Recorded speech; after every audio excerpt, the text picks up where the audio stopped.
Alegre, ainda que virtualmente. Gostaria de dar boa noite a todos, sejam todos muito bem-vindos. O professor Pedro Serrano eu convidei para uma aula de Direito Constitucional e olha só, virou uma palestra aberta ao público. Tamanho seu prestígio, muitíssimo obrigado por ter aceito o nosso convite. Olha, eu que agradeço muito o convite, viu? E deixa eu só ver aqui que se eu estou aparecendo ou não? Não, agora sim. Agora sim, né? Então, eu pus aqui um abajur para tentar. Mas acho que está muito em cima. Pronto, aqui está melhor, eu acho. Agora todo mundo virou um pouco youtuber, precisa arrumar um estúdio em casa. Você sabe que eu comprei ontem e não chegou ainda uma luminária chamada... Como é o nome que eles dão? Um ring light. Não, para aquelas mulheres que ficam em... Maquiando. Blogueirinha é o nome da luminária. Ela fica com a luz e com o negócio para pôr o celular. Assim. Blogueirinha. Tá bom. Professor, a gente está muito feliz com a sua presença aqui. Nós temos várias turmas. Olha, a turma do professor Fábio de Souza, o professor está acompanhando a gente com toda a turma também, professor Cláudio Henrique, professor Geraldinho Cunha. Nós temos alguns convidados de fora, alguns alunos foram alunos do senhor da PUC, o Renê está aqui acompanhando a gente. Que ótimo. O Renê, filho do saudoso Lobão, Luiz Fernando Lobão, lá de Campinas. Um amigo muito querido, muito estimado.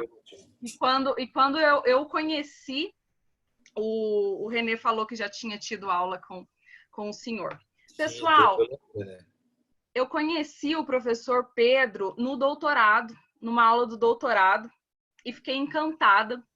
E falei, eu preciso apresentar o professor Pedro para os meus alunos de Direito Constitucional. Um constitucionalista, eu estava dizendo há pouco, um dos mais engajados no combate à pandemia, né? Pegando o direito constitucional, esse problema pela mão, e tentando resolver isso dentro da legalidade, dentro do Estado Democrático de Direito, e dando aulas para a gente, acho que quase todos os dias, em entrevistas, em blogs, em artigos.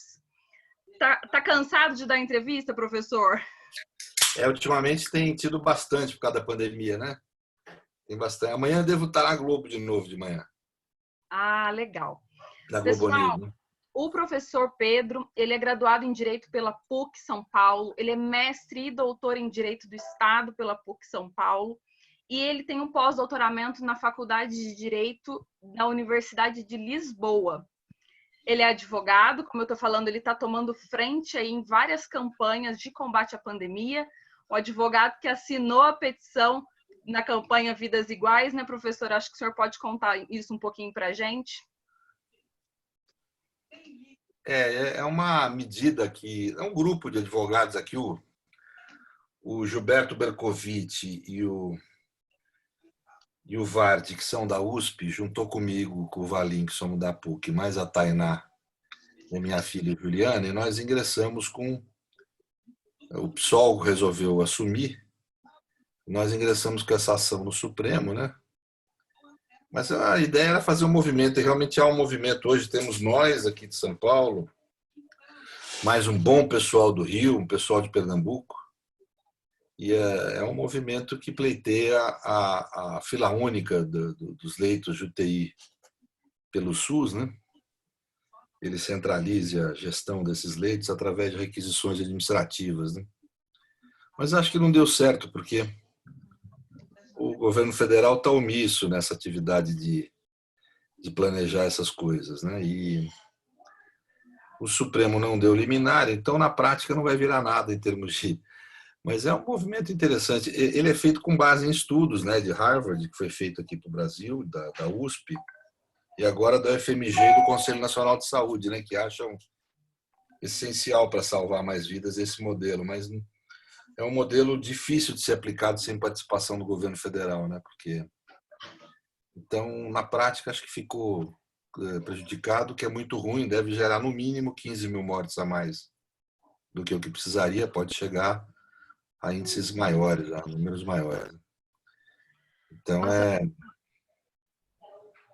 você pensar 15 mil pessoas juntas, né? Quer dizer, que vão morrer desnecessariamente. Ou seja, imediatamente ligado ao fato de você não ter um sistema de fila única, né? E quando na Europa isso foi resolvido imediatamente, né? Fizeram muito mais grave que isso, estatizaram provisoriamente todo o sistema de saúde, mais as empresas que fornecem equipamentos, etc. Estados Unidos adotou uma medida semelhante que nós estávamos querendo adotar aqui, né? Lá não chama requisição administrativa, chamam ordens executivas, mas é o que eles fizeram. O Brasil não, o Brasil é um país que continua tudo como se tivesse. O sistema de saúde funciona com a mesma estrutura que ele tem em tempos de normalidade. É óbvio que isso vai. Para os senhores terem uma ideia, nós temos 2,6 leitos de UTI para cada 10 mil pessoas, o que não é um índice ruim, é maior do que o da Itália, da França, do Reino Unido, mas ele é muito mal distribuído socialmente e regionalmente. Por isso a necessidade da fila única. Nós temos 44% desses leitos destinados a 3/4 da população e 56% destinados a 1/4, que tem convênio ou recursos para pagar. Uma enormidade de problemas aí. Mas os estados estão contra, porque querem que cada um gerencie o seu problema. A União também, porque acha que praticamente não há pandemia nesse nível, né? Enquanto não matar um filho do presidente, eu acho que ele não fica feliz, né? Então, em suma, não é aquela velha situação, ninguém assume a responsabilidade, amanhã os estados vão falar que é culpa do presidente, o presidente vai falar que é culpa dos estados, e a pobraiada morre porque é quem vai morrer, né? Então, é isso. É o o país que a professor gente vive. Fábio está comentando no chat de São Paulo a ampliação da parceria com os hospitais privados. Mas é um mecanismo muito tênue, né? Eu acho positivo, mas muito tênue, né? Nós temos poderes administrativos, o inciso 25 do artigo 5º dá ao Estado o direito, que para mim nesse momento não é um direito, é um dever, de requisitar unilateralmente os leitos, inclusive pagar depois que a pandemia terminar. Eu não proponho que pague depois, acho possível negociar com os hospitais privados valor, etc. Tal. Só que não negociar se vai conceder ou não os leitos. Requisita os leitos, pega ele primeiro, negocia o valor depois. Né? E isso, veja, parece algo radical, mas em termos de mundo é uma atitude moderada. Como eu falei, na Europa, na realidade, eu fiz pós-doutorado também e estou lecionando na França. Eu fiz lá na Nanterre, na Universidade Católica. A Nanterre é Direito Público, é uma unidade da Universidade de Paris, e fiz na Católica de Paris o Ciência Política. E hoje eu leciono e pesquiso na Nanterre, né? Nessa unidade da Universidade de Paris. E lá na França, por exemplo, foi o meu primeiro momento. Foi uma estatização provisória de todo o sistema. A mesma coisa ocorreu na Espanha, na Itália, Irlanda, Austrália. E nos Estados Unidos não houve estatização provisória, mas houve ordem executiva, que é algo semelhante ao que é aqui. E não só em relação a hospitais, mas todo o parque industrial que, de alguma forma, atende ou pode vir a atender, por mudança de parque industrial, a produção de bens relativos a atender a pandemia. Porque aqui no Brasil nós estamos propondo algo bem mais moderado, que é a mera requisição do uso dos bens, do pessoal e serviços, durante a pandemia, pagando, inclusive podendo pagar a valor de mercado imediatamente. Né? Quer dizer, mesmo assim, houve essa resistência dos hospitais privados e dos convênios médicos, atuaram com muita firmeza no STF, estão atuando aí com todos os governadores, prefeitos, tanto que ninguém fala em requisitar e usar desse poder. O pessoal quer negociar, só que negociar, desculpe, não vai funcionar. Nenhum hospital vai ceder todos os seus leitos, vai manter lá leito disponível para potencial clientela dos convênios que venha querer utilizar, mas vai ficar lá parado enquanto o pobre está morrendo. Isso é inaceitável em qualquer país civilizado, vamos ser objetivos. Isso não é um patamar de vida civilizada. É um direito de contrato que a gente eventualmente tem. Eu dependo de convênio, eu tenho uma mãe de 83 anos que acabou de estar sofrendo ainda quimioterapia de câncer, está absolutamente debilitada. E depende de convênio, mas eu estou falando, tem que ter fila única. Não é uma questão pessoal essas coisas. Você tem que entender a coisa como nação, como coletivo, que é essa dificuldade que nós temos aqui no país de ter um sentido de nação, né? E, bem, mas é isso, esse é outro assunto, a gente deixa mais para frente, que eu acho que o importante é entender o aspecto teórico dessas coisas. Né?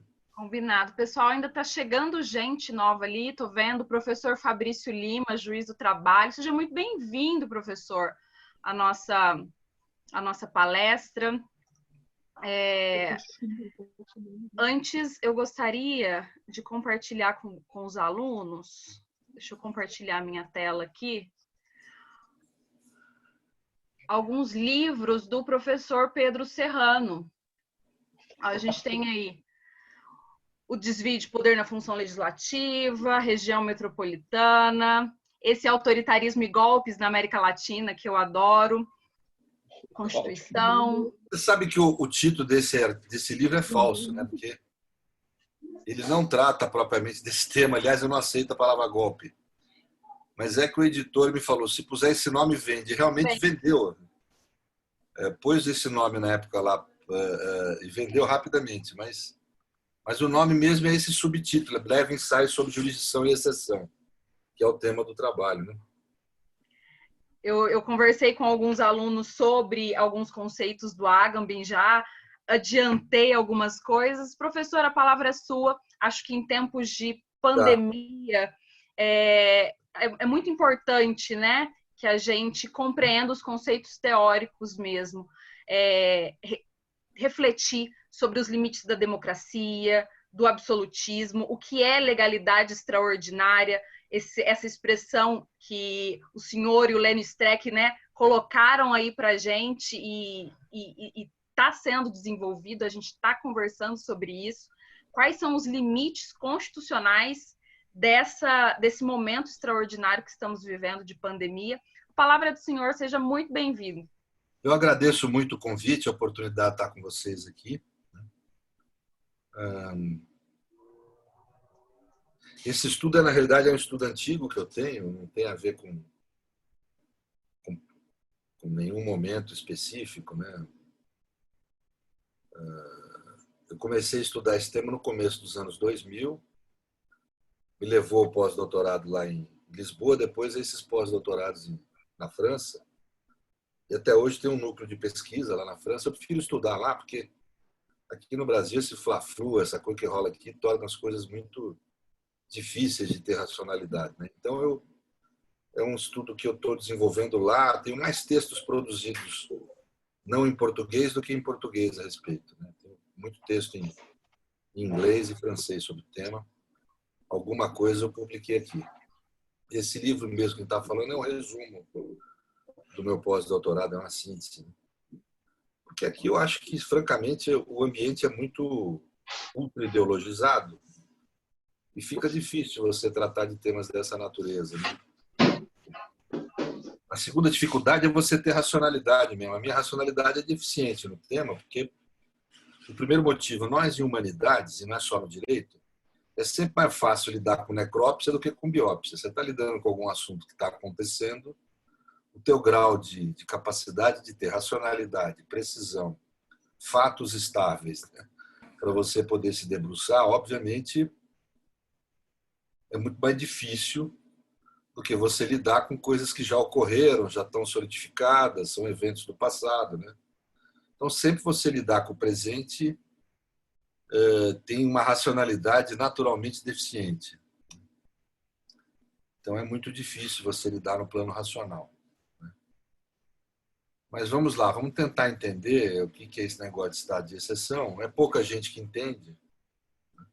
Eu me lembro quando a Agamben veio ao Brasil, nós trouxemos ele, e ele foi dar uma palestra lá em São Paulo, um dos maiores juristas nossos, que ainda era vivo, da nossa história, falou: esse negócio de estado de exceção não é um problema jurídico. Na verdade, o professor não sabia o que é estado de exceção, quer dizer, isso é uma verdade. Depois, conversando com ele, eu pude observar isso, ele não entendeu direito o que se tratava.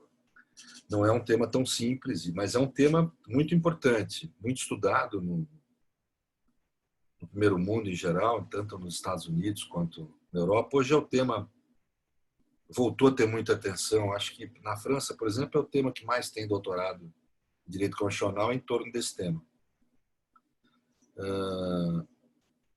Inicialmente por causa do conflito com os terrorismos, etc. Tal, e agora por causa do Covid, né?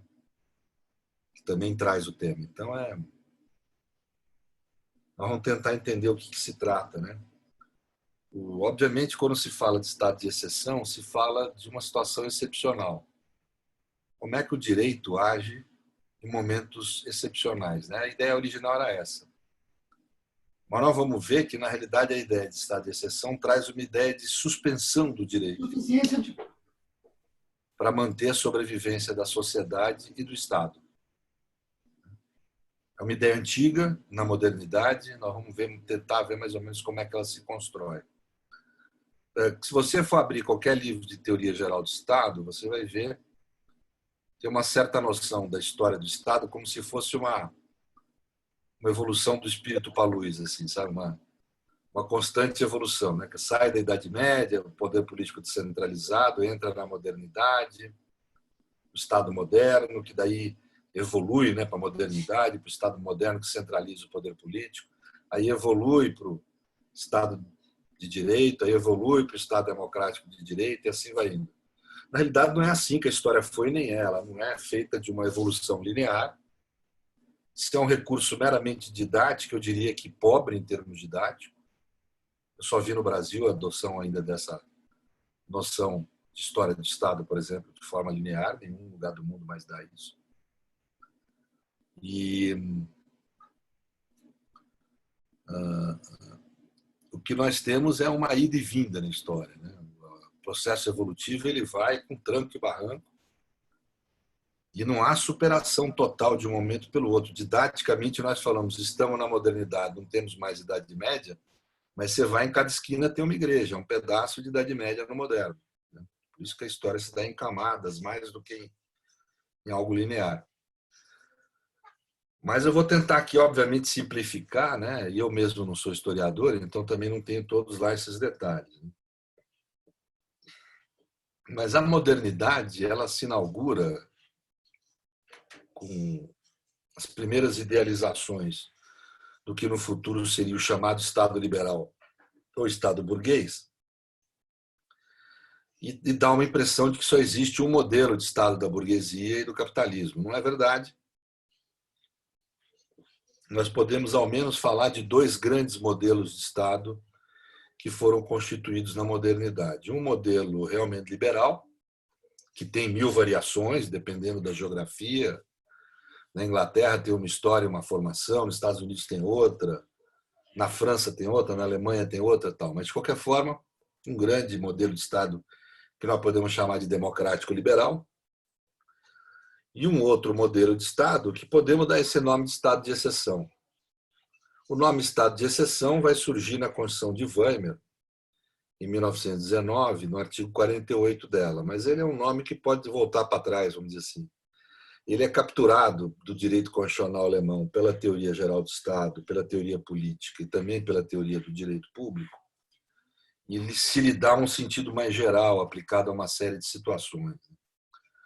O Agamben agora ressignifica o conceito muito bem nessa literatura dele, mas é, na realidade, um tema muito antigo, tratado há muito tempo. Nós podemos pegar aqui dois autores como exemplo no começo da modernidade. Né? Um Hobbes. O Hobbes ele é um liberal que imaginava um modelo de Estado numa época pré-capitalista, ou vamos dizer, em que surgiu o capitalismo comercial, mas os setores aí, vamos dizer, da burguesia ainda não tinham ascendido ao poder, não tinham realizado as suas revoluções políticas, né? E, portanto, ele imaginou um modelo de Estado imaginando a figura do soberano, né? E ele imaginava o ser humano em estado selvagem como um ser em constante disputa e luta com o outro, né? O ser humano era um ser, na opinião dele, em estado selvagem, é um ser em guerra constante. Vocês estão me ouvindo, não? Porque fica assim. Um ser em guerra constante com outro ser humano, né? É de Hobbes que vem a expressão homem lobo do homem. Tem gente que atribui a Marx, isso não é de Marx, não. E ele imagina que o ser humano em estado natural é isso, é o ser humano mais forte se impondo em relação ao mais fraco. Isso não é bem verdade, não, viu? Não é. A antropologia depois mostrou que não é isso, os estudos antropológicos e tal, não é bem assim. Mas, de qualquer forma, é o que ele imaginava. E, portanto, a sociedade política se organiza como um modo de evitar que um ser humano abuse da sua força em relação ao outro. Ou seja, se organiza como uma forma de buscar paz social, que não havia, segundo ele. Portanto, a função, o soberano é investido como soberano, como príncipe, príncipe no sentido romano, de primeiro cidadão, né? Aquele cidadão que é o primeiro, que, portanto, tem privilégio em relação aos outros. Né? O soberano ele é investido da sua função de soberania com essa tarefa primária, essa finalidade básica de garantir a paz e a segurança. Então, Hobbes entende que a função primária, primeira, mais importante do soberano é garantir a paz, a ordem e a segurança social.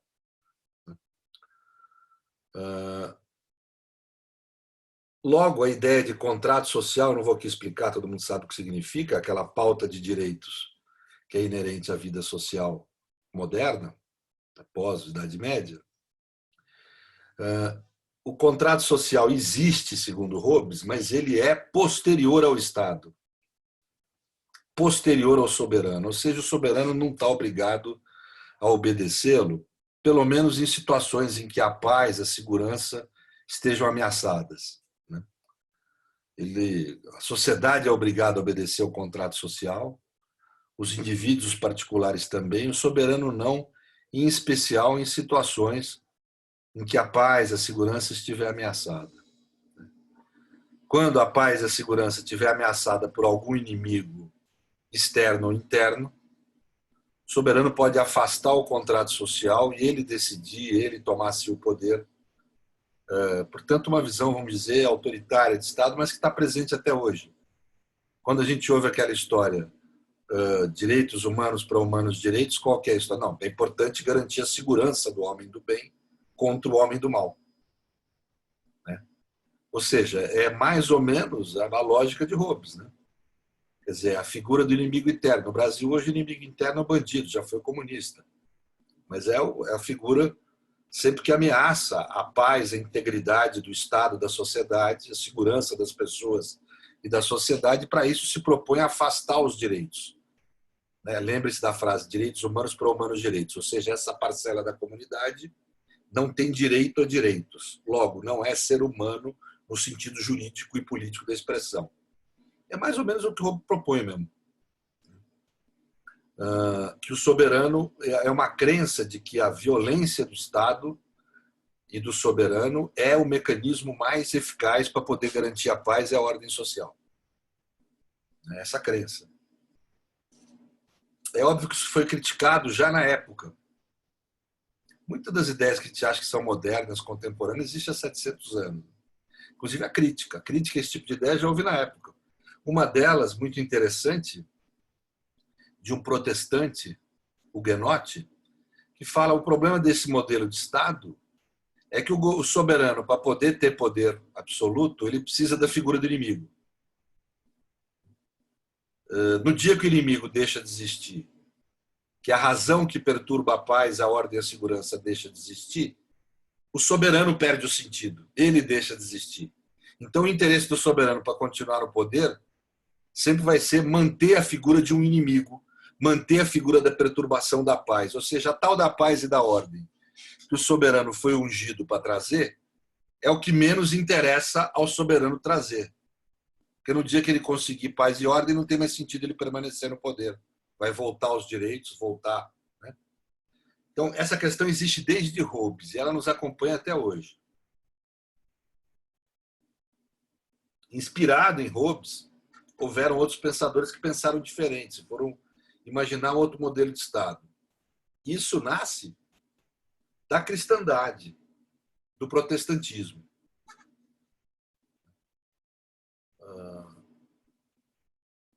de uma ideia primária do que nós podemos chamar de Constituição.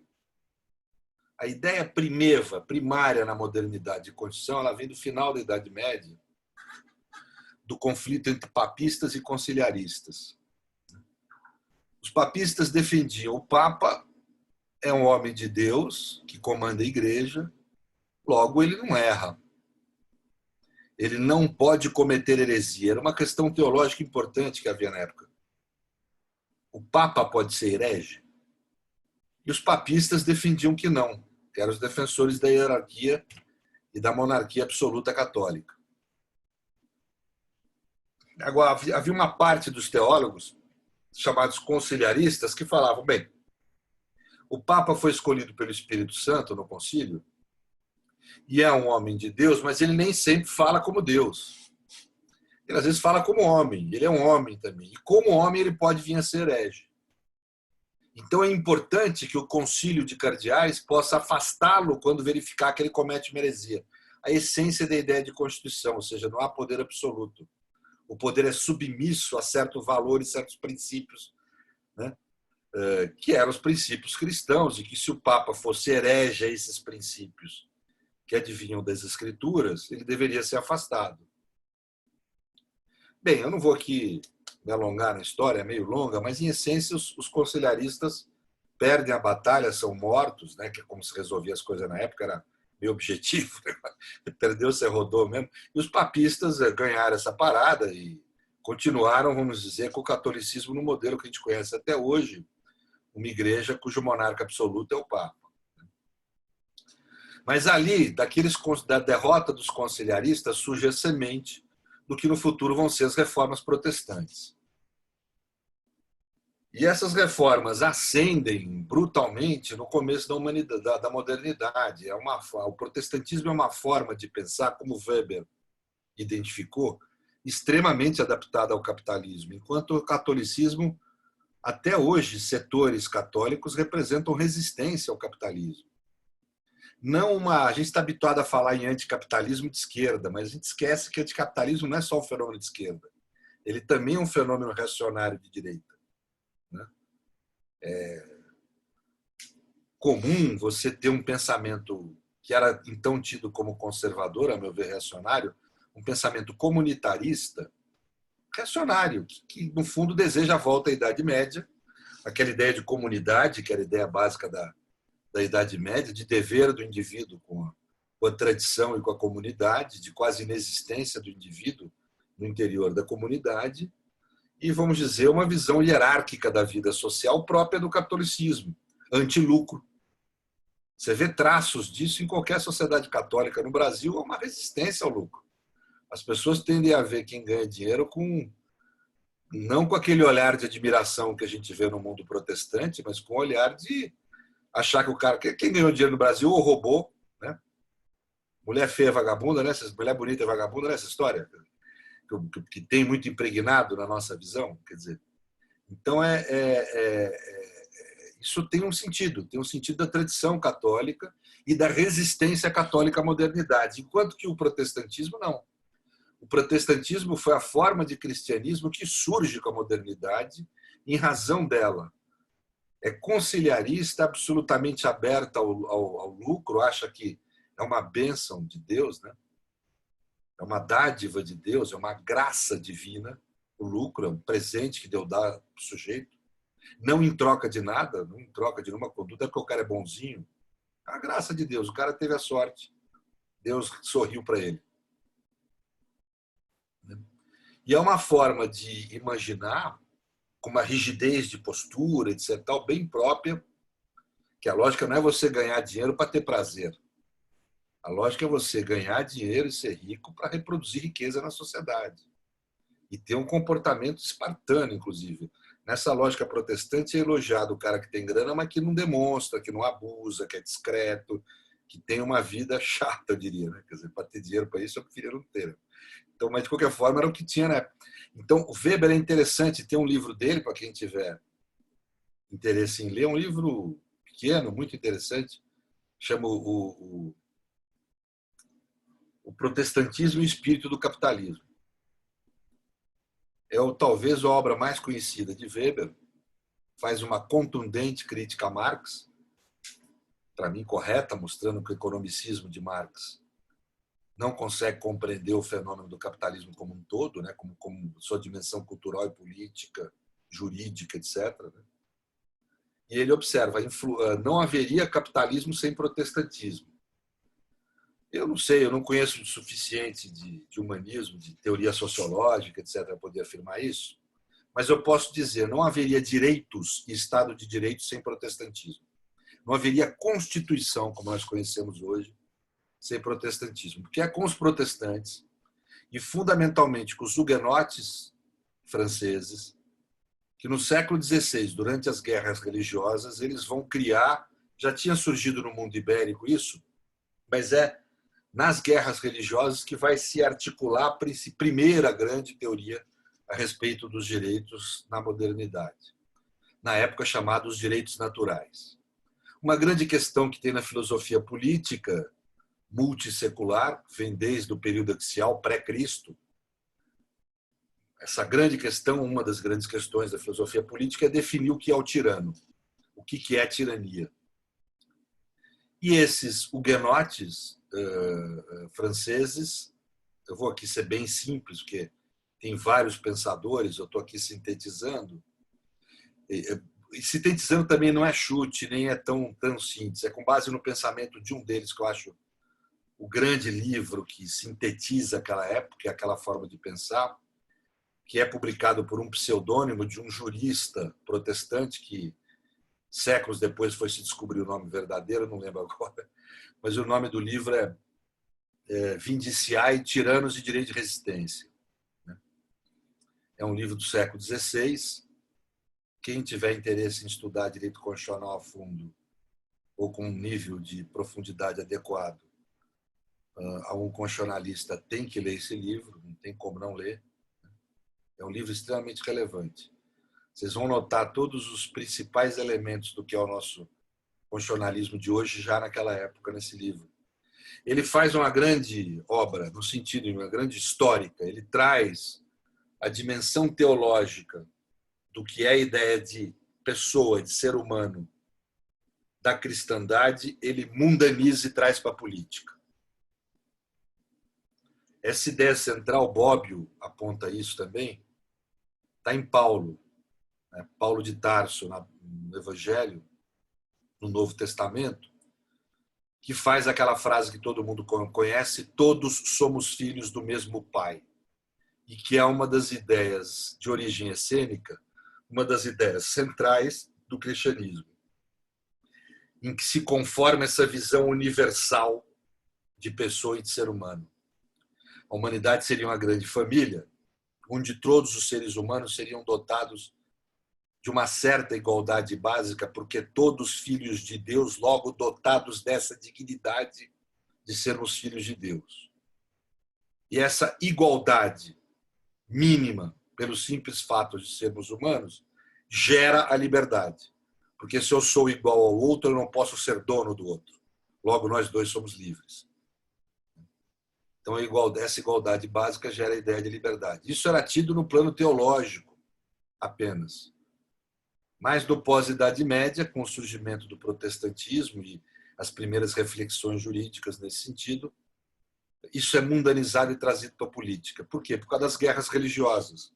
Por que a França? Porque na França era um país católico, e até hoje, e os soberanos católicos perseguiam, os senhores sabem disso, os protestantes. Matavam os protestantes, perseguiam, expulsavam do protestante, que conseguiram expulsar ou matar. Os huguenotes era o nome que se dava aos calvinistas franceses. E esses huguenotes, o principal jurista deles é que escreveu esse livro, que sintetiza a ideia política que eles trazem. E eles trazem essa ideia de Paulo para a política, pensando na figura do tirano. O que seria o tirano? O tirano é o soberano que não observa de forma contumaz nas suas condutas, não respeita a dignidade que cada homem possui pelo fato de ser filho de Deus, ou seja, os seus direitos naturais. O primeiro deles, que todos eles giram em torno da ideia de propriedade. todos têm uma mínima igualdade formal entre si, logo, um não pode ser dono do outro, os seres humanos têm o direito de ser livre. Livre é o quê? Ser dono do próprio corpo. Ser proprietário do próprio corpo. Essa razão que vai surgir a palavra habeas corpus, que todo mundo conhece aqui, que quer dizer, o juiz chega ao indivíduo e fala, tenha o seu corpo. Quer dizer, retome a propriedade do seu corpo, o uso, a posse do seu corpo. Então, liberdade, por exemplo, é encarada, desde essa época, com a ideia de propriedade, a propriedade do próprio corpo. É como se dissesse assim, não tem sentido eu ter um sistema onde eu posso ser dono das coisas, o capitalismo comercial, se eu não sou primeiro dono do meu próprio corpo. E aí, obviamente, dessa propriedade do corpo, que é a liberdade, surge a propriedade das coisas.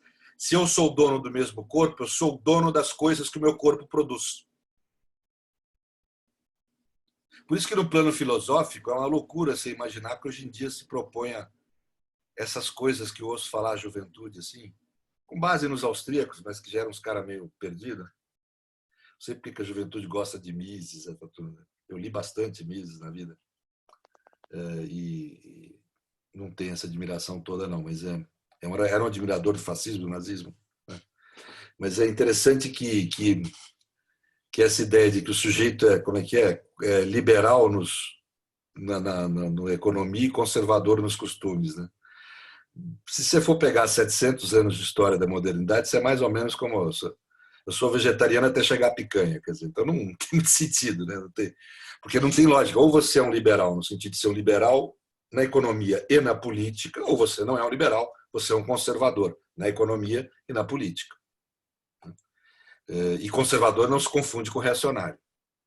São conceitos absolutamente diferentes. Integralmente. O conservador é antirreacionário. O conservador é um sujeito que desconfia do autoritarismo, né? Que é anti-autoritário. Jamais admitiria a ideia, por exemplo, prisões como no Brasil. O conservador nunca admite isso. Mas fácil um liberal admitir do que o conservador. Bem, não quero aqui me alongar. Nós somos constitucionalistas conservadores, né, professor? A gente quer que sejam conservadas as garantias que já, né? Nós vamos ver isso. A ideia de Constituição de Segunda Guerra, embora a ideia de Constituição seja uma ideia instaurativa, que tem a ver com revolução, é mais uma ideia revolucionária do que conservadora, na forma que ela adota na Segunda Guerra, ela passa a ter um traço conservador. Nós vamos ver isso mais à frente. Os conservadores são aqueles que acreditam, não que desacreditam. Eu falo do conservador moderno, claro, que elegeu Churchill, não o conservador alemão que se aliou com Hitler e tal. Esses são reacionários, na realidade. É que os reacionários costumam se auto-intitular como conservadores, mas não são. O conservador, ele acredita em contrato social, só que ele acredita num contrato social intergeracional. Né? Eu tenho contrato social, os direitos são constituídos não por um acordo entre os vivos apenas, mas pela história do passado, né? Direitos foram criados, não tenho ilusão, foi por sangue da calçada, não foi por ideia. Direito foi escrito com sangue. Né? Então, o passado, a história da humanidade, 700 anos construíram os direitos, eles são entregues a mim, que tenho o dever de, se for o caso, melhorá-los um pouco, se não pelo menos mantê-los e entregá-los aos meus filhos. Por isso é que no pós-Segunda Guerra eles são tratados como antimajoritários. A maioria dos vivos não tem direito de abrir mão de algo que não é só dos vivos, é de quem já morreu e de quem vai nascer. Portanto, a ideia de direitos é uma ideia conservadora, mas que não é reacionária. Eu falo uma coisa que choca as pessoas. Jamais um conservador pode aceitar um processo como o que houve contra Lula. É antilulista até a alma, um conservador. Não aceita uma figura como Lula na política nunca, mas jamais aceitaria um processo daquele modo, contra um ser humano. Então, eu me lembro que tive a oportunidade de conversar com aquele advogado inglês do Lula, né? E ele falava, eu não entendi essa direita brasileira, isso é um valor conservador que nós estamos defendendo. E eu, pessoalmente, tenho um traço conservador profundo na forma de pensar a política Então, eu entendi exatamente o que ele estava falando, né? Uma certa déficit cognitivo que há na política brasileira, não sabe bem o que é conservadorismo, né? Mas não quero aqui entrar nisso. De qualquer forma, o pensamento constitucionalista, ou também chamado de liberalismo político, ou liberalismo constitucional, e a ideia de Constituição é amalgamada à noção de liberalismo, não há como ser um constitucionalista sem ser um liberal, ela surge de forma mais bem acabada com os huguenotes, né, que são esses sujeitos que vão imaginar a figura do tirano como sendo aquele que descumpre, ou vamos dizer, não observa de forma contumaz os direitos naturais. Aí, grosso modo, liberdade, propriedade, as várias formas de liberdade, né?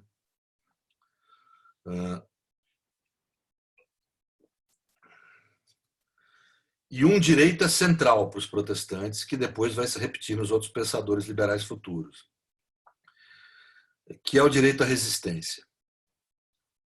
O soberano que age de forma tirânica faz erigir por parte das pessoas e da comunidade o direito a resistir àquela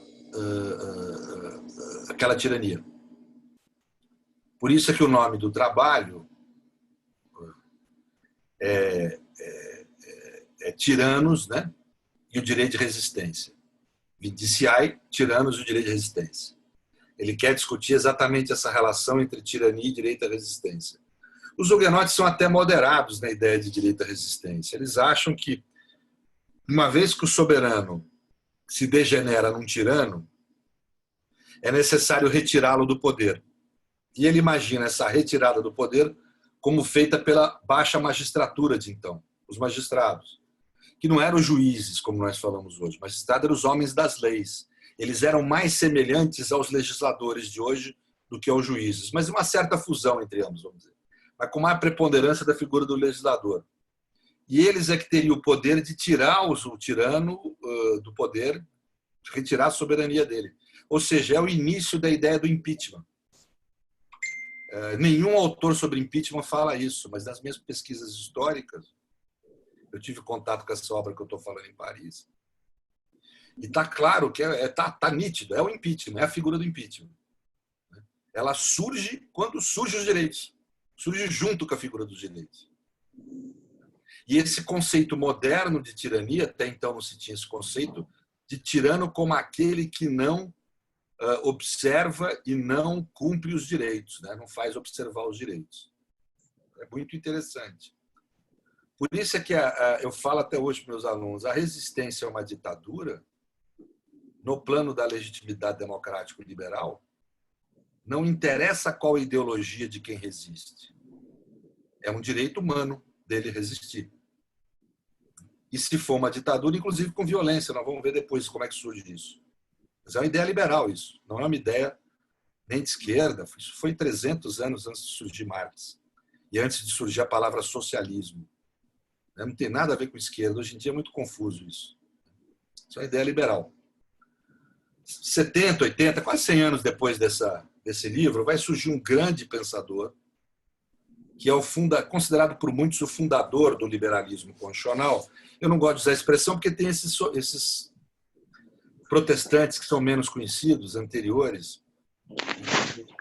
Aliás, eu vou indicar aqui para quem quiser estudar sobre isso, uma obra de um primo meu, que ele foi lá na Sorbonne e fez um trabalho de doutorado em filosofia do direito sobre isso, que é o protestantismo e o constitucionalismo.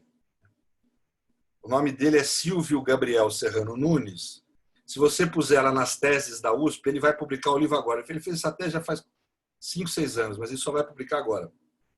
Mas está lá nas teses da USP, se você puser Silvio Gabriel Serrano, se você puser no Google, logo aparece. Né? Em que você vai lá e o trabalho dele é muito extenso a esse respeito. Ele mostra a relação profunda que há entre constitucionalismo e protestantismo. Eu diria que a ideia de Constituição é uma ideia protestante.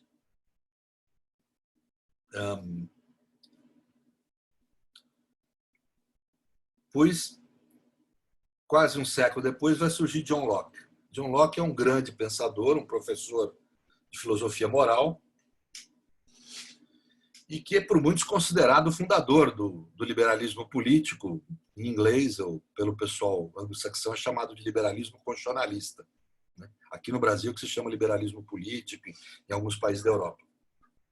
Na realidade, é a ideia de Constituição no seu sentido político, ainda num sentido justnaturalista. Ou seja, de que... E a ideia primária que eu acho que tem material de Constituição, que é a ideia vigente até hoje. A ideia material de Constituição, no plano político e jurídico, é a ideia de que o poder político deve se subordinar a certos princípios e valores, essencialmente os direitos.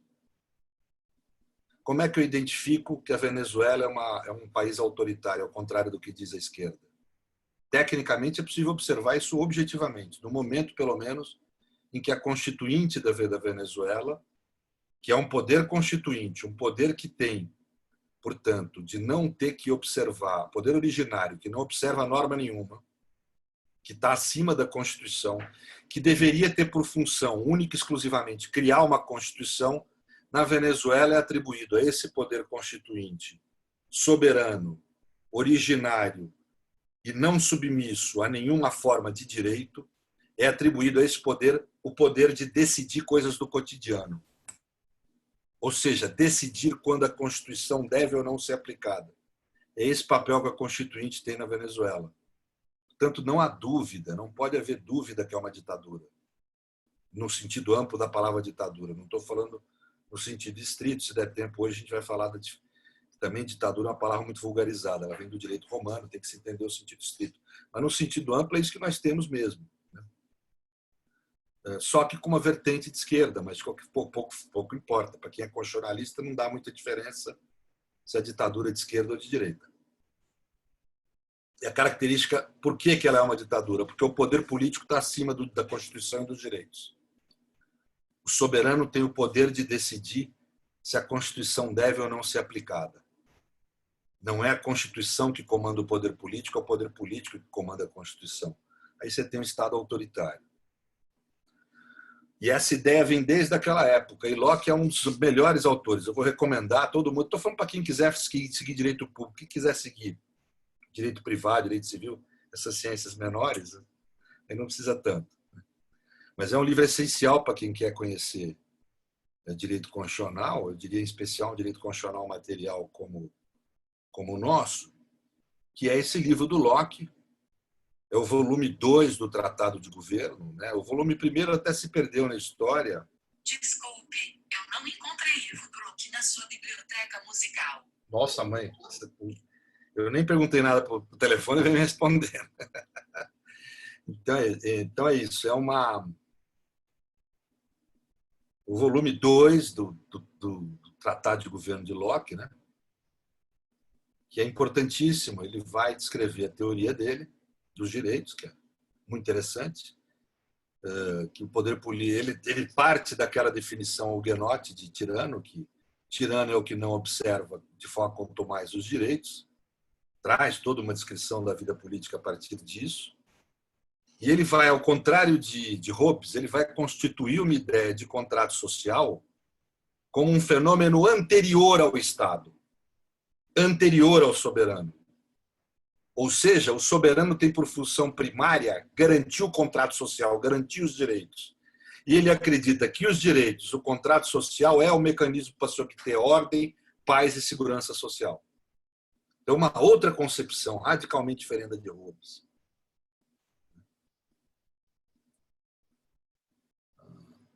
Hobbes é um autor muito mais falado, porque ele acabou muito admirado pela esquerda. Mas, para mim, é um autor infinitamente mais equivocado que Locke. Locke aí começa a lançar as bases do que vai ser o Estado democrático de direito. Ele dá nomes próprios, ele não vai chamar de direitos naturais, ele chama de propriedades. É muito em torno da ideia de propriedade, a ideia de direito natural dele, que é totalmente possível de ser tida. A liberdade, efetivamente, é a propriedade do próprio corpo, é uma ideia dedutível da ideia de propriedade. E ele faz isso, ele constrói, que era típico da época, não vamos discutir. Tinha uma visão, obviamente, você está na época de transição da Idade Média com a modernidade, né? Aquele período dos déspotas esclarecidos, é um período de transição para o capitalismo. Então é natural que haja ainda uma forte visão teológica das coisas, né? E ele vai ter uma visão teológica de direitos. Para ele é uma dádiva de Deus mesmo, a dignidade pelo fato de sermos filhos de Deus, e daí que se originam os direitos. É uma concessão divina, vamos dizer assim, né? Pelo fato de sermos filhos dele. Ele, portanto, vai fundar na ideia divina a ideia dos direitos ainda. Um justo naturalismo, portanto.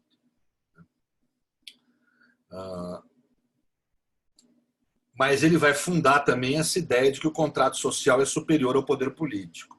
O poder político existe para cumprir os direitos e cumprir o contrato social.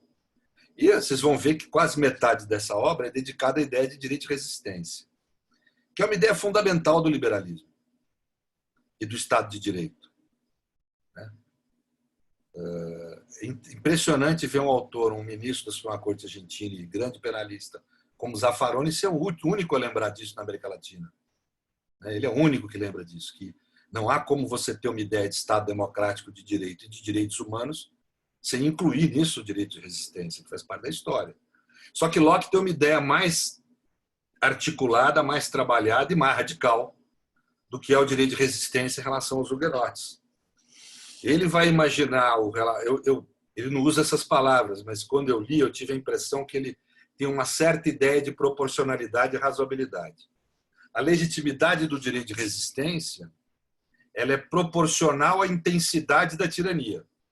Quanto menor a tirania, mais legítimo formas mais moderadas de resistência.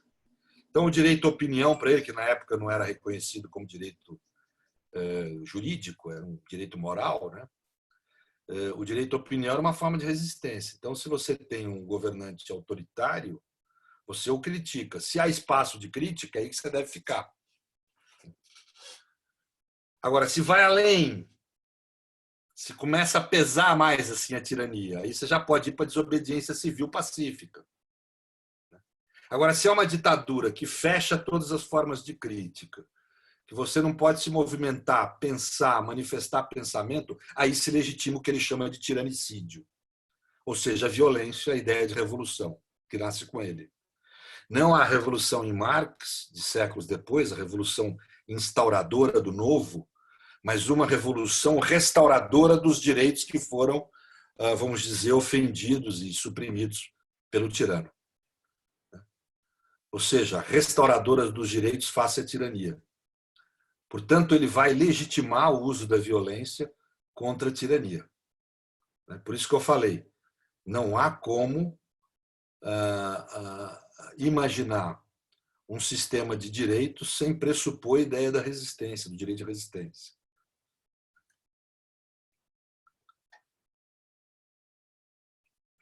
Isso é muito polêmico, mas os senhores sabem que até hoje a maior parte das constituições democráticas mantém explicitamente a ideia do direito de resistência. Colômbia, aqui na América Latina, vários, Colômbia, Bolívia, de linhagens de política totalmente diferentes esses estados, mas que mantém um artigo preservando o direito de resistência. A Constituição Francesa, desde a Constituição do ano 3 da Revolução, mantém, em todas as suas versões, mantém o direito de resistência, né? Expressamente previsto. Aqui no Brasil, eu acho que ele é implícito no parágrafo 2º do artigo 5º, né? Mas está lá o direito de resistência.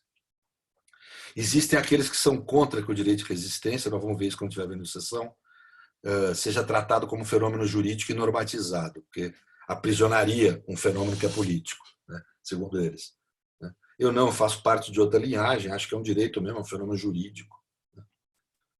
E, bem, não vou tratar disso agora, mas de qualquer forma, Locke vai fazer esse tratamento. É importante vocês lerem esse trabalho de Locke para entender de onde nascem essas ideias que a gente chama de constitucionalismo, né? É ali, né? E é a ideia central do liberalismo no plano político. Há o liberalismo econômico, que prevê, Adam Smith foi seu filósofo moral também, filósofo político, que imaginou a economia política pela primeira vez e imaginou um modelo de mercado livre, né?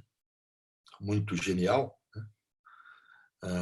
E é o liberalismo econômico que se conjuga com o liberalismo político. Na realidade, como bem observa Adam Smith e observa Locke também, É impossível você imaginar um dissociado do outro, né? Não há como você dissociar e criar uma ideia de que eu defendo liberdade de mercado, mas não defendo as liberdades políticas. Isso não é uma ideia de um resíduo de pensadores que se reivindicam liberais, a rigor não são. Pensadores que, no fundo, tentam coadunar modelos autoritários de Estado com liberdade de mercado. Isso não pegou onde isso iniciou a ser pensado, né? Pegou aqui na América do Sul. Né? Aqui pegou. Mas é isso. Bem, nós temos, então, esses dois grandes modelos de Estado. Um que a gente pode chamar de Estado democrático de direito, ou Estado democrático liberal, e outro que é o Estado de exceção, a gente pode chamar. Exceção por quê? Porque é como se ele dissesse, olha, o direito é uma boa forma de regular o cotidiano, a vida normal, os momentos de paz. Né? Mas não é uma boa forma de regular os momentos de guerra, de briga com o inimigo, etc. Aí é necessário você suspender os direitos e o direito para poder existir a sociedade, o Estado, etc. Então, essa ideia de suspensão dos direitos é que faz parte da modernidade. A modernidade foi abandonando a ideia de uma soberania eterna, permanente, né? Uma ideia de soberania como se fosse um direito do soberano, né? E passou a adotar uma ideia de uma soberania absoluta provisória, não permanente, né? Exercida apenas no necessário para poder combater o inimigo. Retoma um pouco, segundo Schmitt, a ideia de ditadura, segundo Agamben, a ideia de justício. São institutos diferentes do direito romano. A ditadura romana não era uma ditadura permanente, era uma ditadura que tinha no máximo 1 ano de duração e visava garantir os direitos do Senado. Suspendia as atividades do Senado e instituía um governante ditador, mas como uma forma de defesa do Senado numa guerra, da República numa guerra. Né? O justício também, só que não era na hipótese de guerra, era na hipótese do tumultus, da desordem interna causada pelo inimigo interno. Então, vamos dizer, com base nessas ideias de um regime despótico provisório, é que vai se fundar a forma moderna de autoritarismo, né, do Estado autoritário. Portanto, o liberalismo, na realidade, ou o capitalismo, ele não enseja apenas uma ideia de democracia liberal, ele enseja também um modelo de Estado autoritário que a gente, a partir da Constituição de Weimar, passa a chamar de Estado de exceção. O Estado democrático liberal ele vai deixar de ser uma existência apenas no plano das ideias e vai se transformar numa realidade através de um processo revolucionário que não é a Revolução lá francesa, é uma revolução de 3 séculos. Ela começa nesse período que eu estou falando no campo das ideias e vai, vamos dizer, se fortalecendo, até chegar um momento que ela consegue executar suas ideias, né? Através da Revolução Francesa, da Revolução Inglesa e da Americana, né? Com modelos diferentes de liberalismo. E o primeiro estado de exceção, que nós podemos chamar assim, surge com o bonapartismo, que é um estado de sítio decretado por Napoleão Bonaparte. O primeiro estado de sítio que ele declara é para reprimir os trabalhadores em 1848. Isso eu estou falando do período das revoluções da primavera, né, da primavera dos povos, na Europa, em 1848, que é uma série de revoluções liberais que surgem ao mesmo tempo. Na França é aprovada uma Constituição, Luiz Bonaparte é eleito, mas a própria Constituição prevê os mecanismos de suspensão da Constituição, que é a figura do estado de sítio, e Louis Bonaparte usa do estado de sítio para reprimir os trabalhadores em junho de 1848, mas eu acho que o primeiro real estado de exceção ele é o estado de sítio decretado em 1851, que um ano depois vai ser transformado numa monarquia absoluta dele mesmo, que vai permanecer por 20 anos no poder. Mas é o bonapartismo, esse primeiro modelo de estado de exceção, que vai ter uma série de características que vão se reproduzir em outros momentos históricos do autoritarismo na modernidade. Primeira característica, o líder é um líder populista. Bonaparte é um líder populista, ou seja, um líder que tem apoio dos camponeses, no plano dos donos do dinheiro tem o apoio do capital financeiro, e é um sujeito que, vamos dizer, traz uma ideia de ordem, de segurança para a sociedade, uma ideia de ser um sujeito dotado de uma superioridade moral em relação ao resto da sociedade, de força, e que a sociedade ou os indivíduos, na área de mais de um século depois vai chamar isso de ralé, é aquele contingente populacional, vai atrás dele não para buscar a solução de conflitos que existe no interior da democracia, não vai buscar nele a política, o direito, uma forma racional de solução, vai buscar uma afetividade em busca dessa superioridade moral que ele transparece, dessa ideia de ordem, de segurança.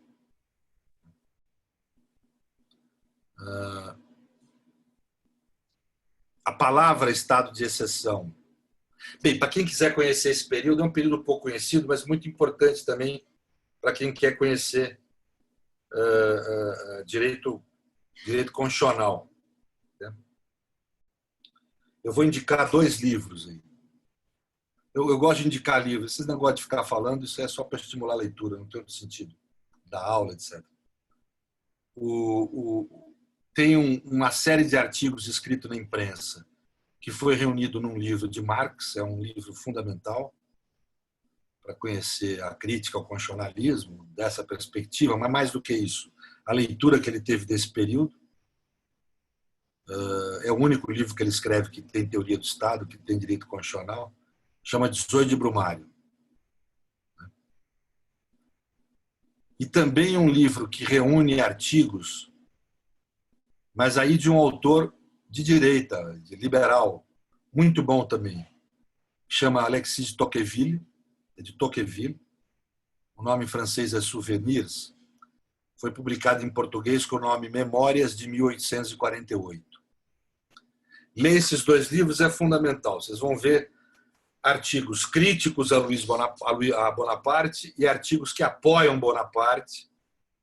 Tocqueville apoia, Marx critica, e num sentido um antagônico ao outro, mas é muito importante a leitura dos 2 livros para poder ter uma ideia do que foi esse período e qual o sentido que tem o autoritarismo próprio da modernidade, próprio dos tempos que a gente vive.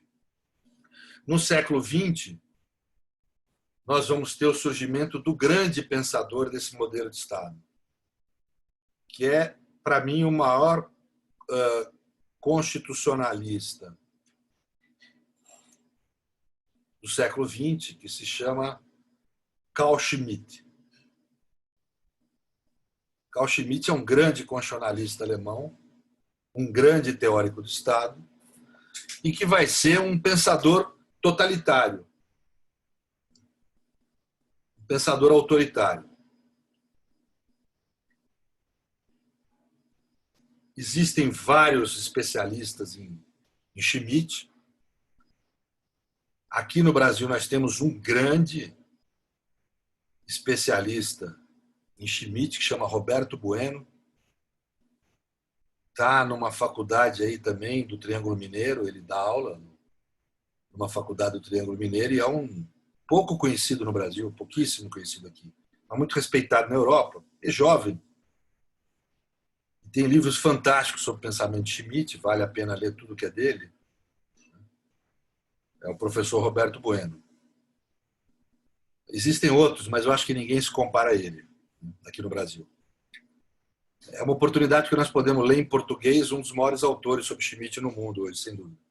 Mas ele é um sujeito interessante que ele adota o ponto de vista que eu intuí quando eu li Schmitt. Eu não sou especialista em Schmitt, mas quando eu li, eu intuí e depois vi que ele obviamente aprofunda muito mais. Tal.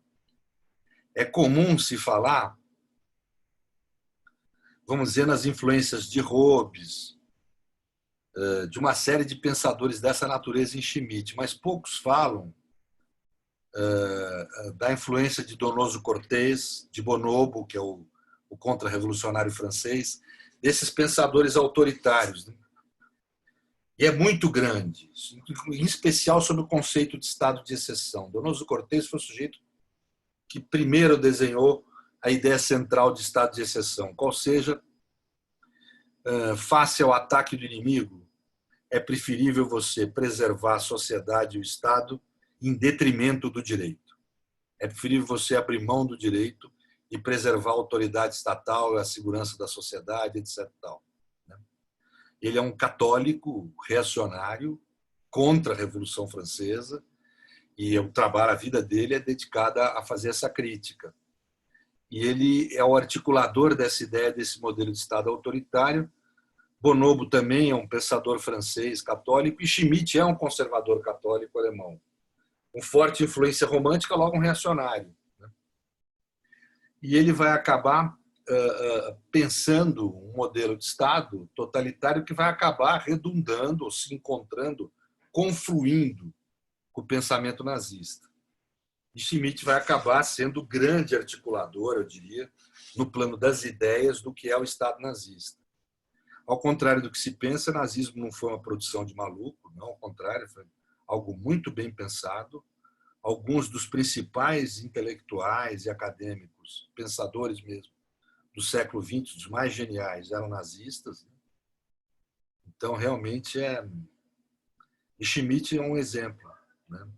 Um grande pensador que vai acabar sendo expulso do círculo nazista logo no começo, quando Hitler ascende ao poder, chega a ser preso um período, é perseguido pelo nazismo, mas não deixa de ser nazista. Gozado que um outro gênio nazista, que é Heidegger, acaba a Segunda Guerra Mundial, Heidegger já faz uma autocrítica. Schmitt morreu sem autocrítica. Foi nazista até morrer. E Schmitt é o sujeito que vai imaginar esse modelo de Estado e que é um modelo de Estado que vai repercutir em todas as ditaduras do século XX. A ditadura militar, as ditaduras militares brasileiras, né, latino-americanas, o nazismo, o fascismo, todos de alguma forma vão trazer um reflexo do pensamento schmittiano. Eu não vou ter tempo aqui, infelizmente, de detalhar o pensamento schmittiano, mas fundamentalmente ele defende uma ideia de soberania como sendo verdadeiro soberano aquele que tem o poder de estabelecer o estado de exceção. O que significa dizer aquele que tem o poder de suspender a Constituição e suspender os direitos e exercer o seu poder de forma total sobre as pessoas. Isso para ele é soberania. Soberania que tem que passar pela mediação dos direitos, que está submissa à Constituição e que tem que observar direitos das pessoas, não é um poder total, não é uma soberania verdadeira.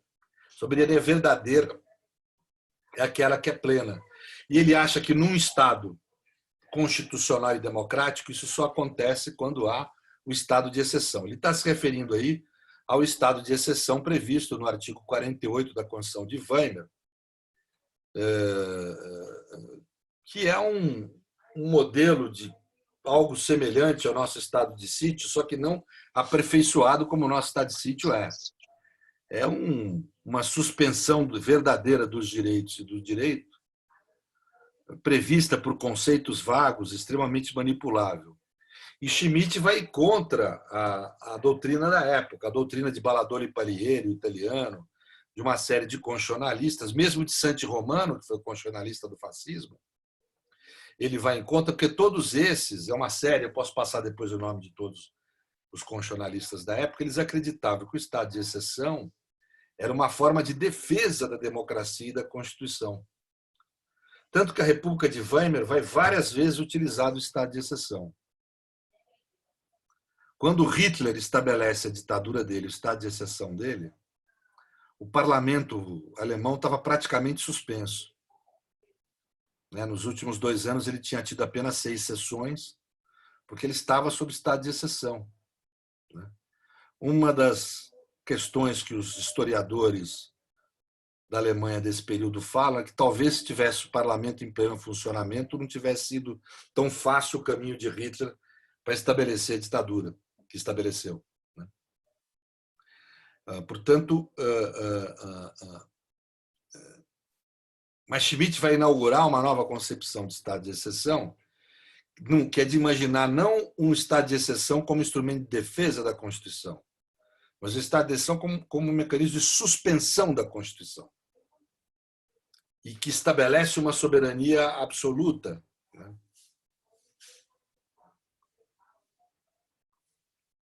E que essa é a razão para ele de que o Führer é o verdadeiro defensor da Constituição. Porque, para ele, o que é importante numa Constituição ou na normatividade jurídica não são as normas. Não é o fato de ser norma. É a decisão política. A decisão política que decide por estabelecer uma normatividade ou estabelecer um comando é o que é relevante. E, para ele, política é a disputa por decisões no interior da sociedade. São setores que se constituem para disputar decisões. E não se constituem de forma racional. Schmitt é genial nisso. Eles se constituem por afetos, por crenças. Um povo se constitui não é por uma decisão racional, vamos ser o povo brasileiro. É por uma história, por uma afetividade, por falar a mesma língua, por partilhar, portanto, de certos valores que toda língua traz dentro de si, por ter a mesma cultura, por viver no mesmo território, por pertencer à mesma comunidade. São vínculos afetivos.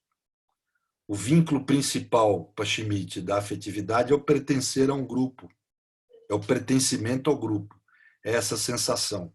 Parece bobagem, não é. Nós vemos hoje na realidade política brasileira, por exemplo, o quanto que esse sentimento de pertencimento ao grupo faz as pessoas abrirem mão da sua própria reflexão racional. Eu pertenço à esquerda ou eu pertenço à direita, eu abro mão da minha capacidade de pensar, de refletir, inclusive no campo ético e moral. Não sei se está claro o que eu estou dizendo. Isso é algo, eu diria que da natureza, não existe natureza humana, mas da nossa macroforma de vida. Imagine você na Idade da Pedra, você está do lado de uma árvore e você vê surgir uma sombra. Pela forma que surge a sombra, pode ser um urso, e aí ele te come. Ou pode ser um porco, e aí você come ele. Qual que é a tua atitude? Agir de imediato e correr pela possibilidade de ser um urso? Ou investigar para saber qual que é a verdade? Você vai correr. Ou seja, o ato de decidir do ser humano, desde tempos imemoriais, ele é orientado mais por afetos do que por reflexão racional. E Schmitt enxerga isso. E ele enxerga a luta política como uma luta afetiva. Por isso que ele desacredita o liberalismo e o iluminismo. Não existe racionalidade na política. E aí ele vai desconstituindo a ideia de Constituição. Todo mundo aqui sabe, eu não vou precisar falar, todo mundo já estuda aí direito constitucional, com excelentes professores. A ideia de Constituição, ela surge exatamente com a ideia de trazer racionalidade à política. Um substituto da tradição. Em vez da tradição, eu crio normas que vão estabelecer racionalidade à política. E Schmitt vai desconstituindo isso. A política não é constituída nem por Constituição, nem, como querem os conservadores ingleses, por tradição. Tradição é um elemento, sem dúvida. Ele não nega, não. A tradição ele não nega, é um elemento. Mas, fundamentalmente, por um afeto que a tradição traz. A política é constituída por vínculos afetivos. Língua, cultura, folclore. Quanto mais identidade tem um povo, mais forte esse povo é. E a ideia de poder do povo não é uma ideia da maioria. Democracia, poder do povo, é a ideia que surge da unidade desse povo, da unidade afetiva desse povo. E por isso que o Führer, que tem com o povo uma relação carismática, ele é mais legítimo que qualquer soberano eleito.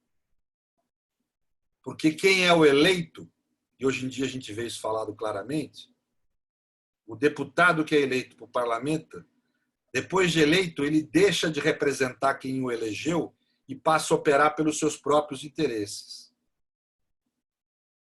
Mas Schmitt fala, quando o vínculo é carismático, não. Quando o vínculo é genético, quando o vínculo é o espírito do povo, Volksgeist, não é assim. É como se ele falasse, o exemplo não é dele, eu que dou para os alunos entenderem. O pai ou a mãe precisa ser eleito para defender os interesses da família acima dos seus próprios interesses? Você precisa eleger o teu pai ou a tua mãe para que ele coloque os interesses da família acima do seu próprio direito à vida? O pai ou a mãe sacrifica o seu interesse mais primário, que é a vida, por causa da família. Por quê? Porque tem identidade afetivo-genética. O pai enxerga no filho um pedaço seu, a sua continuidade. Pois um povo que tem identidade genética, identidade cultural, gera um espírito que gera um líder que tem este tipo de vínculo com o povo. Ele naturalmente vai pôr o interesse do povo. Assim, Schmitt é um cara genial. Ele não argumenta de forma fácil. Ele desmonta a ideia de humanidade que a cristandade e o iluminismo traz. Porque ele fala o seguinte: qual que é o coletivo verdadeiro do humano? Aonde eu me sinto igual? Nós não falamos de Paulo, todos somos filhos do mesmo pai. Aonde que eu vivo essa igualdade humana? Ele fala, a igualdade, eu só consigo me identificar como igual a você se tiver um terceiro diferente. Se não houver um terceiro diferente, a nossa igualdade se perde, eu não consigo identificar. Imagina um ambiente de existência onde só exista círculos. Os círculos não vão se identificar como círculos. Precisa existir um quadrado para eles poderem se identificar como círculos. Ou seja, a minha igualdade com você só é construída a partir da diferença com o terceiro. Então ele fala, não existe humanidade, existe povo, onde a minha identidade como indivíduo é construída, a minha igualdade com outro indivíduo é construída com base na diferença que nós temos em relação ao povo diferente. Ok?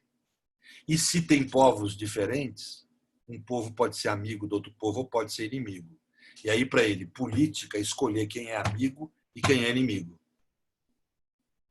Está claro o que eu estou dizendo ou não? E mais forte vai ser um povo para enfrentar os seus inimigos, quanto mais unido ele for. E quanto mais as suas lideranças tiverem vínculo afetivo com esse espírito de unidade. É que nem o pai com a família. E quem é o inimigo? O inimigo é o outro povo. E aquele, portanto, que dentro do meu povo divide o meu povo. Se o que dá força para o meu povo é a unidade, é a união, é o fato de todos estarmos sob o mesmo Deus, a mesma pátria, e vivermos essa unidade, se é isso que nos faz forte, aquele que nos divide nos enfraquece. Por isso que a democracia é algo que enfraquece, porque a democracia pressupõe que a sociedade é dividida em interesses. E aí ela estipula um procedimento de debate, de decisão pela maioria, para resolver pacificamente esse conflito de interesses. E para esse tipo de visão que eu estou falando aqui, não. Pode até haver interesses diversos, mas eles não devem haver. Eles não devem existir. Eles devem ser superados pela unidade do povo e da nação. E quem é contra essa unidade é inimigo desse povo, mesmo que seja integrante desse povo. Então, primeiro o comunista, o social-democrata, o liberal, o corrupto e o judeu. Para ir para o judeu foi um passo. Porque o judeu permanece com a sua cultura religiosa e de povo dentro do povo. Então ele divide o povo. Está claro o que eu estou dizendo até aqui, não? Até hoje nós vemos esse tipo de ideia, né? Aqui no Brasil se costuma falar que tudo que é democrata é chamado de esquerda, que a esquerda divide a sociedade. Não, quem divide a sociedade é a democracia. Democracia pressupõe uma sociedade dividida. Para isso que tem eleição, para isso que tem debate no Congresso. São formas pacíficas de você resolver o conflito de interesses que divide a sociedade. Quem acha que a sociedade não deve ser dividida é sempre quem defende um pensamento totalitário ou autoritário. Está claro o que eu estou dizendo, não? E Schmitt é o que melhor vai defender essa ideia de unidade da nação, unidade do povo, como sendo o fator fundamental de construção da noção de democracia dele. É uma democracia que se dá por homogeneidade, não por representação como é a nossa. Mais democrático, mais forte, o povo mais homogêneo. Igualdade como homogeneidade. E quem contraria essa homogeneidade, quem se diferencia dessa homogeneidade, é inimigo. Inimigo tido não no sentido da guerra, porque o inimigo na guerra ele tem direitos, tem uma normatividade que regula a atividade de guerra. Aquilo que a Agamben chama de um direito especial, Celso Antônio Bandeira de Mello chamaria de um regime jurídico especial. Mas o inimigo na guerra tem direitos. Esse inimigo que eu estou falando aqui é aquele que tem os direitos suspensos, que tem a sua condição humana suspensa. A Agamben chama de homo sacer, o homem sagrado, aquele que todos podem matar. Sagrado aí não é que é algo divino, sagrado é aquilo que eu posso imolar. É o cordeiro que eu mato em homenagem a Deus, é a galinha que eu mato por orixá, esse é o sagrado. Então, é aquele homem que todos podem matar. Ele pega essa figura do direito romano arcaico, que era a figura do homo sacer. Mas, de qualquer forma, é isso que é a figura do inimigo. É aquele em que o soberano, que impõe a exceção, tem disponibilidade sobre a vida dele, sobre a sua liberdade, etc. Está claro o que eu estou dizendo, não? Está claríssimo, professor. O senhor arrasa. Não, imagine. Muitíssimo obrigada, professor. Eu só gostaria de atentar ao horário. Já são 10h30, a gente está nos 10 eu falo muito. Né? Isso. Então, vamos lá. Eu ficaria 4 horas ouvindo. Na quarta-feira, nós teremos a palestra do professor George Tomelin. Ele vai falar do Estado jurislador. E aí eu falei assim, professor, a gente tem 100 minutos e tal. Ele falou assim, não, 100 minutos é muito. Eu falei, professor George, eu ouviria por 4 horas. E eu ouviria o senhor também por 4 horas. Mas é que já são 10h30 e são 130 pessoas aqui ouvindo. Eu gostaria de encaminhar para o final. Não, então eu vou encerrar aqui. Eu teria que ter mais uma meia hora. Não vai dar. Então, é o seguinte, quer dizer, então esse é o estado de exceção pensado como o quê? Portanto, um modelo que surge da emergência, que surge do ataque do inimigo, a título de combater o inimigo, aonde você suspende o direito, suspende os direitos para combate desse inimigo. Né? Essa que é a noção fundamental. Essa ideia vai estar presente no nazismo, no fascismo, nas ditaduras no século XX. Hoje eu acredito que isso mudou.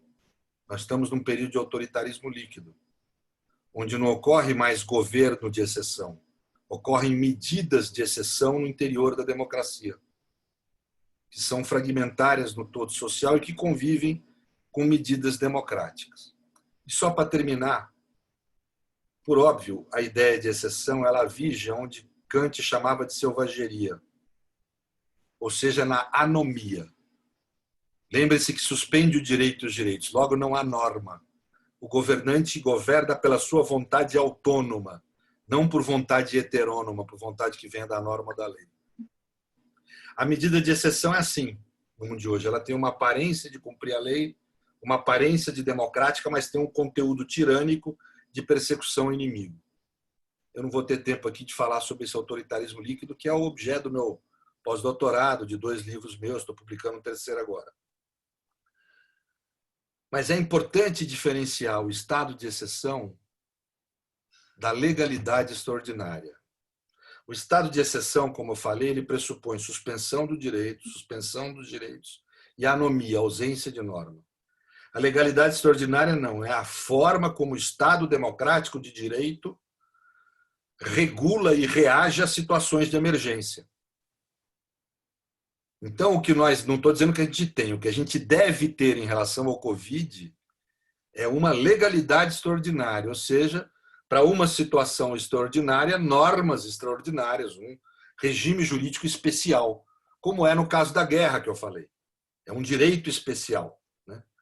Essa legalidade extraordinária deve recorrer o mínimo possível a novas leis. Ela deve aproveitar o máximo possível dos institutos já previstos na ordem jurídica para essas situações de emergência.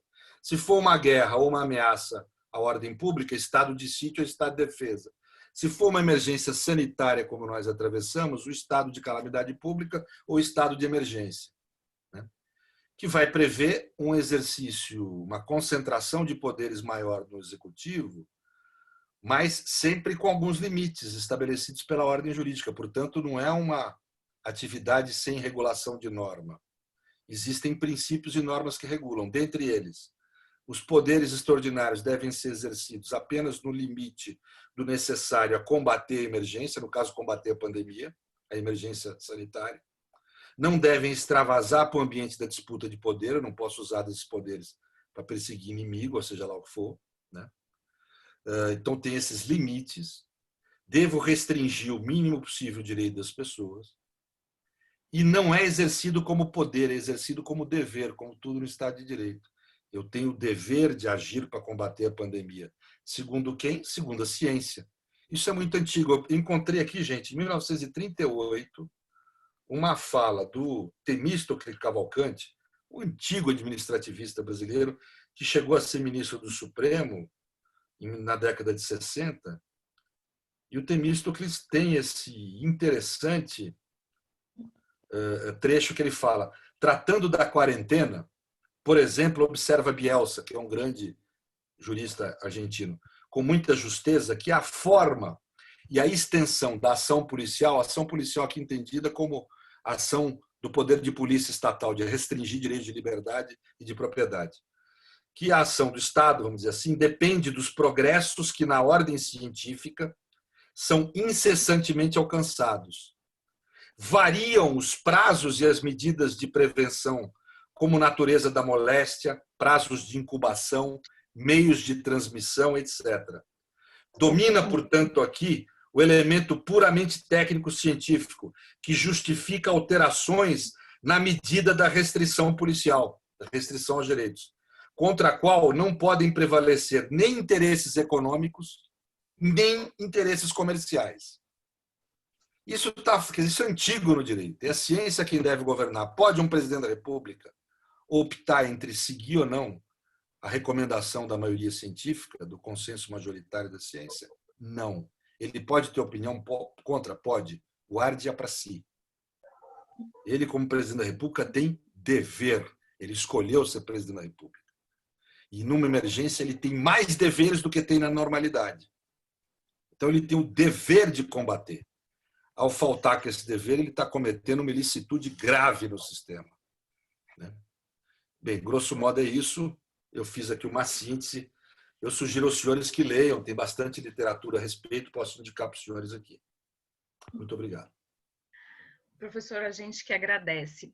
Eu tenho uma dúvida e eu cheguei a compartilhar isso com os meus alunos de Direito Constitucional, aquele livro do Boaventura de Souza Santos, A Cruel Pedagogia do Vírus, ele trata sobre o estado de exceção. E ele faz uma divisão, ele leva o assunto de estado de exceção ainda para um novo patamar.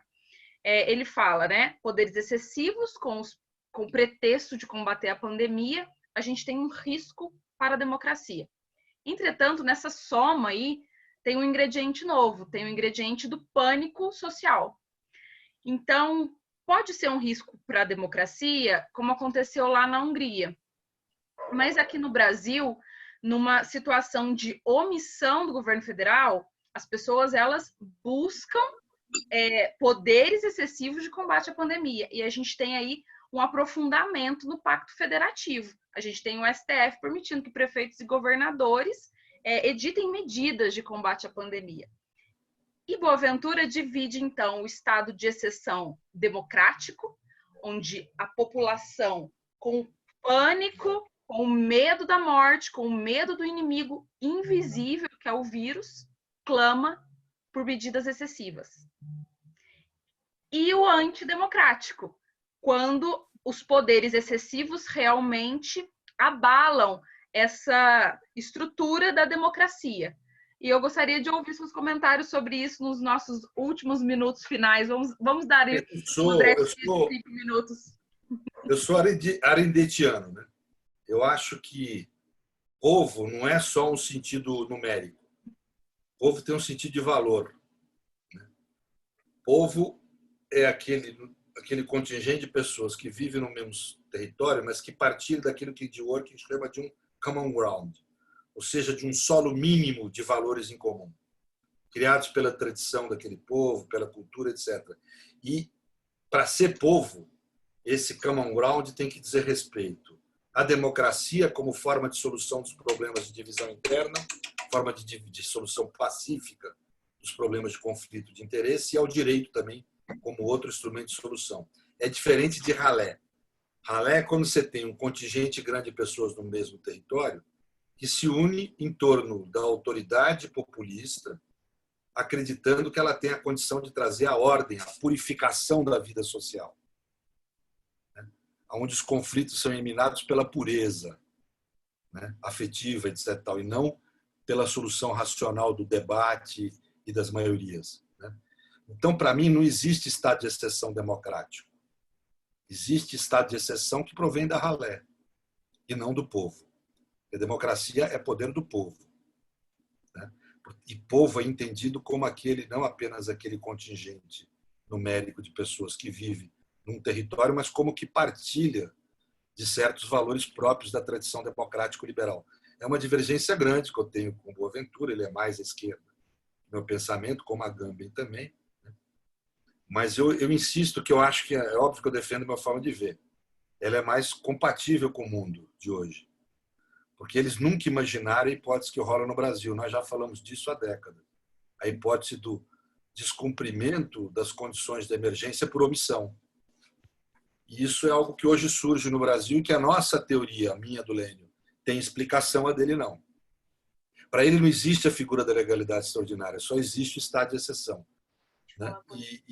E não é verdade isso. Surgem emergências que são verdadeiras. Esse vírus é verdadeiro. A democracia tem que saber enfrentar esses momentos. Senão ela não é uma democracia, ela não consegue ser Estado, né? Eu não sei se dá para entender, né? Então, ele fala do pânico da população. É óbvio que não se deve estimular o pânico. Mas tem situações que são ruins mesmo. Esse vírus não é uma coisa boa, não.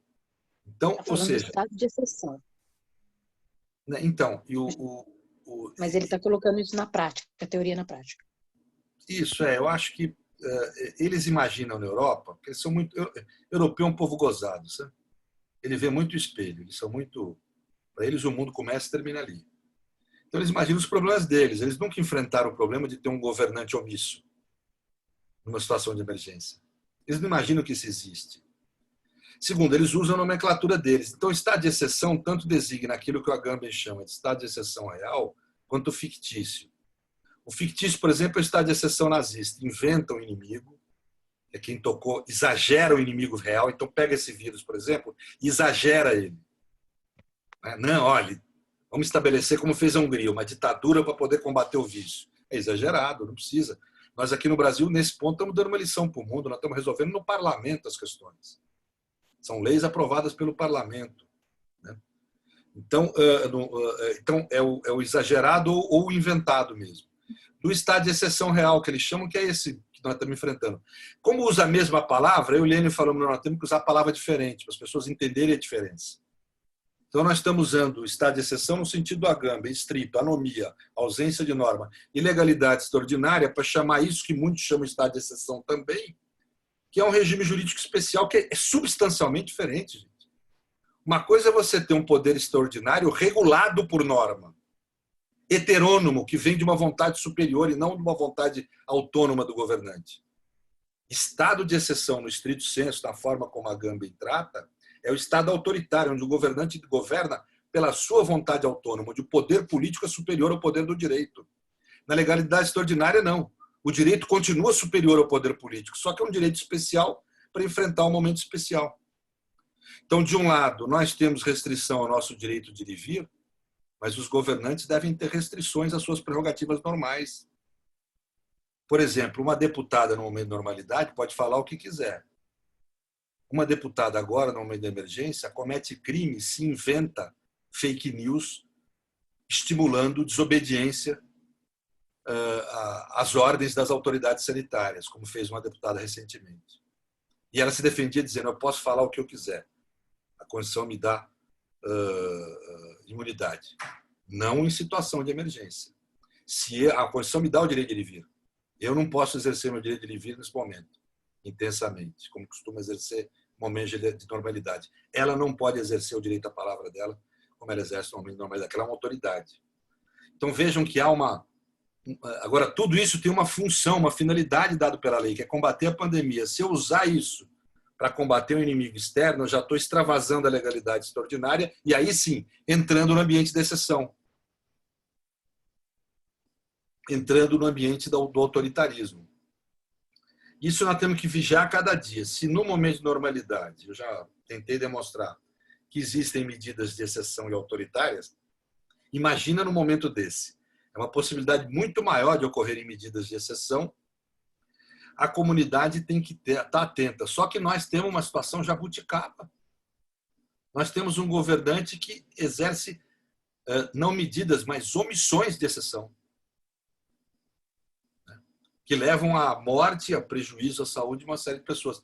Isso é algo absolutamente atípico mesmo, mas muito interessante para mostrar a validade da diferença desses dois conceitos, estado de exceção e legalidade extraordinária. Eu só consigo identificar a omissão como ilegal e ilícita porque há uma legalidade que dá dever para a pessoa agir. Se não fosse o dever de agir, eu não conseguiria identificar essa omissão como ilícita. Está claro? Espero que esteja claro. Está claríssimo, professor. Não tem nem como agradecer a sua presença, ainda que virtualmente, na UNA. Muito obrigado pela oportunidade. Em nome da instituição, agradeço a sua presença, agradeço a sua aula. Brilhante, erudita, como sempre. Quando eu decidi, né, fazer o convite, eu falei que eu fui incentivada pela erudição das suas aulas e eu pude comprovar. Veja, gente, esse é um tema muito pouco estudado no direito brasileiro. Nós temos alguns estudos sobre estado de sítio, que não é exatamente estado de exceção, então, estado de defesa, mas é um tema muito pouco estudado e agora é necessário por conta do Covid. Antes disso, é necessário por causa desse autoritarismo líquido que nós enfrentamos, né? Mas é um dos temas que eu acho que a gente tem que estudar nesse momento de crise do constitucionalismo que nós estamos, né?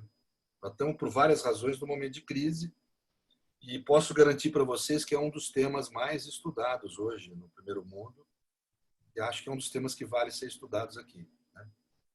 Junto com a ativismo. Eu cheguei a comentar isso com os alunos, que a grade da graduação hoje não dá esse espaço, né, de trabalhar o estado de exceção com a atenção que ele merece, né, principalmente no momento de crise.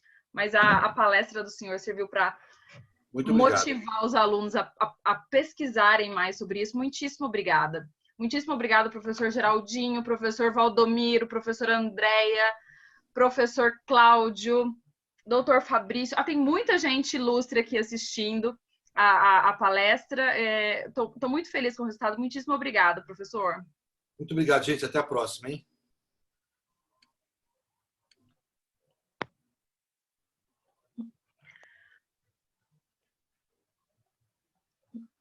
Parabéns, Nívia. Muito bom. Ai, que pena que parece que foi curto o tempo, né, professor? Espetacular, viu? Meus parabéns, de verdade. Espetacular. Obrigada pela presença, por ter liberado seus alunos. Acho que a turma do primeiro ano que vê teoria do Estado com você, vê teoria do direito comigo, acho que valeu muito a pena. Muitas referências boas ele trouxe para a gente, né? Muitos temas que foram tratados em sala de aula foram discutidos aqui. Muito legal. Parabéns mesmo. Bom, muitíssimo obrigada, Um pessoal. abraço. Boa noite. Boa noite. Tchau, tchau.